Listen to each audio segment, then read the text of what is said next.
Frank arranged for a transporter at the airport, effectively taking away Victor's income source. With no way to make money, Victor began eating complimentary cookies. Fortunately, there's always a way out. Edward, who worked in the airport kitchen, extended a helping hand. He wanted to win the heart of the customs officer, Camilla, and sought Victor's assistance. Victor was delighted to play Cupid and would approach Camilla every day to get to know her better, while Edward catered to Victor with delicious food and drinks. However, good times didn't last long. Frank reappeared, hinting that Victor could apply for political asylum if he admitted to being afraid and returned to his own country, allowing him to leave. Okay, all right. Do you, at this time, have any fear of returning to your own country?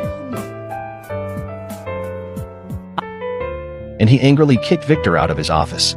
At this moment, a beautiful flight attendant slipped in front of Victor, with a grinning Gupta, the white-haired man, watching from a distance. Victor was the only one who reached out to help, but the flight attendant, Jenny, turned to someone else's arms, leaving Victor as the odd one out. However, it didn't take long for Victor to encounter the heartbroken Jenny again. Victor pretended to make a phone call nearby to eavesdrop on her conversation. People's conversations. No, I tried to call home. So, then? You know why men are such assholes? No. Because they're all liars. Wait. Jenny felt Victor's kindness and invited him for dinner. Since Victor couldn't leave the airport and had no money, he tearfully declined. Victor decided to save up money to treat Jenny to a nice meal and began applying for jobs. However, he faced repeated rejections because nobody wanted to hire someone without legal status. Dejected, Victor passed by a construction site, and he decided to use his skills in construction. After a full night of immersive work, Victor finally completed a remarkable creation, losing himself in his masterpiece and forgetting the world around him. His craftsmanship impressed the on-site construction crew, and they hired Victor. Frank observed every move Victor made, trying to find a way to get rid of him, but no one wanted to take on this troublesome situation. Suddenly, the day of the senior management inspection arrived.